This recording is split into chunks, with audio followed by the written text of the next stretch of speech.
The executive briefing stated that I had violated partnership protocols and caused the manufacturing agreement to collapse.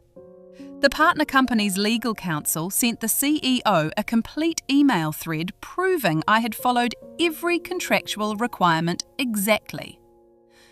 The partnership with the German automotive supplier had been in development for 18 months. I'd been the primary liaison since February.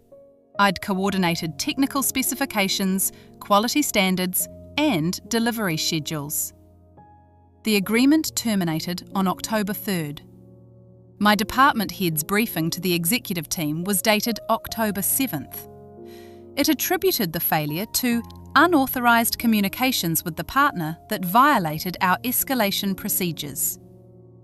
The partner's attorney sent an email to the CEO on October 12th. It included the complete correspondence history between me and the partner's operations team. Every communication had followed the protocols outlined in Section 4.2 of the partnership agreement. Every technical issue had been escalated according to the documented procedures. The attorney's email also included the actual reason for termination: our factory's repeated failure to meet the quality specifications I'd been reporting internally for 6 months. My name is Kelly. I worked as a quality control specialist at an automotive parts manufacturing facility in Detroit. I monitored production standards. I documented defects. I coordinated with partner companies on technical requirements. I'd been doing this work for 4 years. I'd never had a partnership failure before. This one failed because my warnings about quality issues had been ignored for half a year. I opened my correspondence file and started reviewing the timeline. I had documented every quality issue since March, 47 defect reports. Each one included the production batch number, the specific deviation from specification, and the partner's quality requirements from the contract.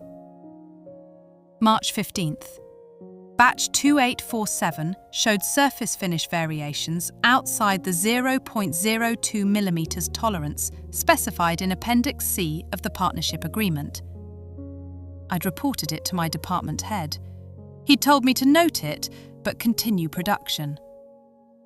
April 22nd. Batch 3104 failed hardness testing. Partner specification required 58 to 62 HRC. Our parts measured 54 to 57 HRC. I'd escalated to the department head and the production supervisor. They'd authorised shipment anyway. May 30th. The partner's inspection team rejected an entire shipment. I documented their rejection report and forwarded it internally with recommendations for process corrections. The production supervisor's response? We'll handle the technical adjustments. Focus on maintaining the relationship. I'd continued documenting every defect, every shipment, every communication with the partner about quality concerns. By September, the partner had rejected 3 consecutive shipments. Their operations director had sent me a formal notice on September 18th, citing Section 8.4 of the partnership agreement. Repeated failure to meet quality standards constituted grounds for termination. I'd forwarded that notice to my department head immediately. His response came 2 hours later. Do not respond to this. I'll handle it directly. I'd saved his email and waited. The partnership was terminated on October 3rd. The partner cited our failure to meet contractual quality requirements. My department head's briefing blamed me for unauthorised communications that had damaged the relationship. The partner's attorney had copied the CEO on the complete email history, showing I'd followed every protocol exactly and that the termination resulted from quality failures I'd been reporting for 6 months. I organised all my defect reports chronologically and saved them in 3 locations. Then I continued my normal quality control work and waited. I didn't hear anything for 5 days. On day 6, I received a meeting invitation from HR. The HR director, my department head, and me, scheduled for the following Tuesday. Subject line: Partnership Review Discussion. I accepted the meeting and prepared copies of my complete documentation. 47 defect reports, every email to the partner, every internal escalation, the partner's rejection notices, the termination letter. The Tuesday meeting started exactly on time. The HR director opened with a question. "We're reviewing the circumstances around the partnership termination," she said. "Can you walk us through your role in the relationship?" I provided a factual summary, my responsibilities as quality liaison, the specifications in the partnership agreement, the defects I'd identified and reported. "Your department head's briefing states you violated escalation protocols," the HR director said. "I followed Section 4.2 of the partnership agreement exactly," I said. "All quality communications went through the designated channels. I have documentation of every exchange." I slid printed copies of the partner correspondence across the table. The HR director reviewed them, then passed them to my department head. "These show you reporting quality issues to the partner," she said. "As required by Section 4.2, quality defects must be communicated within 48 hours of identification. I documented each defect and notified the partner according to the contractual timeline. The briefing suggests these communications were unauthorized. Section 4.2 specifically authorizes the quality liaison to communicate defects directly to the partner's quality team. That's my designated role under the agreement." My department head spoke for the first time. "The issue is that you escalated concerns without internal approval." "I escalated every defect internally before notifying the partner," I said. "I have emails to you and the production supervisor documenting each escalation." I provided those emails. The HR director read through them carefully. "These show you reported defects internally in March, April, May, and continuing through September," she said. "Yes, 47 separate defect reports over 6 months." "What were the responses to these reports?" "Most were noted but not acted on. Some defects were authorized for shipment despite failing to meet partner specifications." My department head shifted in his chair.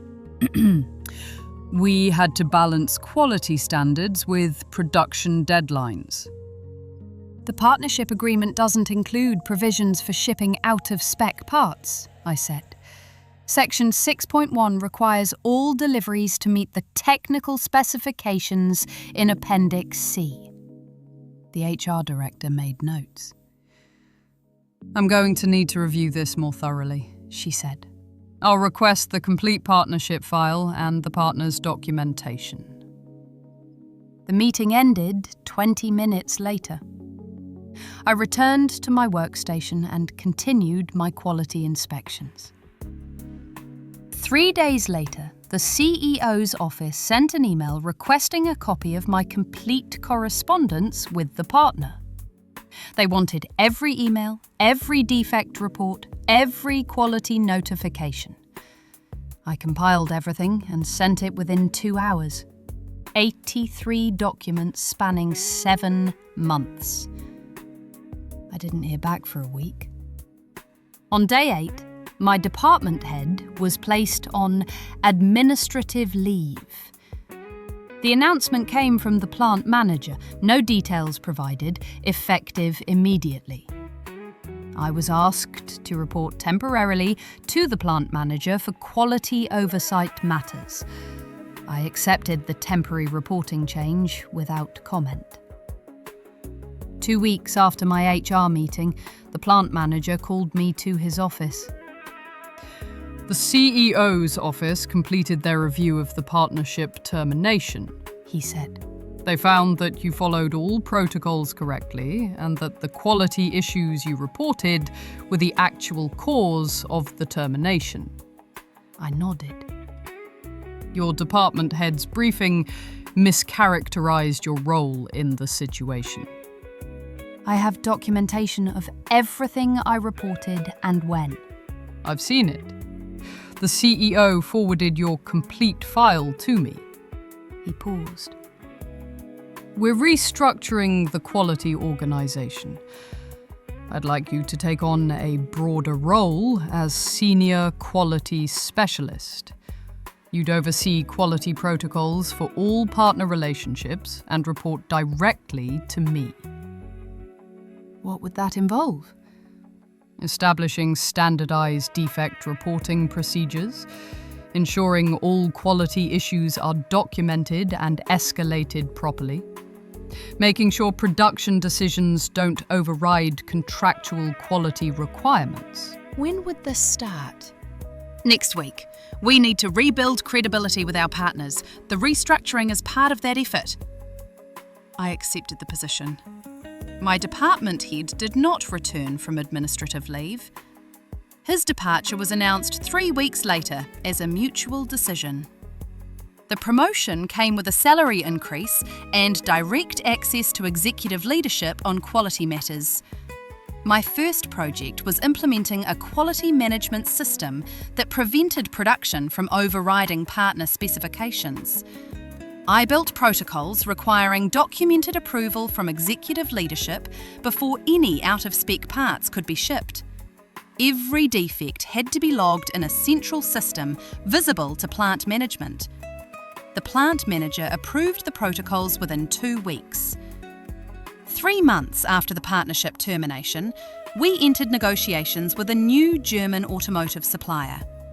I was assigned as the quality liaison. I applied the same approach.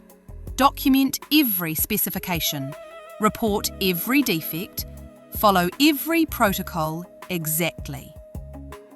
The new partnership launched successfully. No rejected shipments in the first 6 months. 6 months after my promotion, the plant manager asked me to present the quality management system to the executive team. They wanted to implement similar protocols across all manufacturing facilities. I presented the system. Centralised defect tracking, mandatory escalation procedures, executive approval requirements for specification deviations. The executive team approved company-wide implementation. A year after the original partnership failure, I was promoted to quality manager. I oversaw quality operations for 3 manufacturing facilities. I reported to the VP of operations. I'd built a career on one principle: document what actually happens and follow the procedures that exist in the contracts. 18 months after the termination, I was recruited by a larger automotive manufacturer. Quality director role. Oversight of supplier relationships and manufacturing standards. I accepted the position. My departure was announced 2 weeks before my start date. The plant manager thanked me for establishing quality protocols that restored partner confidence. The new company had similar challenges: production pressure, quality compromises, partnerships at risk. I implemented the same systems: clear documentation requirements, specified escalation procedures, executive accountability for specification deviations. The partnership stabilised, rejection rates dropped, contractual relationships improved. 2 years after leaving my original company, I was managing quality operations for a division producing $200 million in annual revenue. We maintained partnerships with 12 major automotive suppliers. None of them had terminated based on quality failures. 3 years after the original partnership collapse, I was promoted to VP of Quality and Compliance. I oversaw quality standards across 6 manufacturing facilities in 3 states. The defect reporting system I'd built was now standard across the entire division. 4 years after my department head's false briefing, I still had copies of all 47 defect reports from that partnership. The March reports showing quality issues, the April and May escalations, the September rejection notices. Not as proof of vindication, as the foundation for every quality system I'd built since. My department head had told executives I'd violated protocols. The partner's attorney had provided the CEO with documentation proving I'd followed every requirement exactly. The CEO's review had confirmed what the records already showed. Everything after that had been just implementation of systems that prevented the same thing from happening again. The protocols I'd developed 4 years ago were still protecting partnerships because they ensured that when someone documented quality issues and restored contractual procedures, the documentation would be reviewed by people who understood that contracts defined the requirements, not production schedules. That was the only protection that had ever been needed.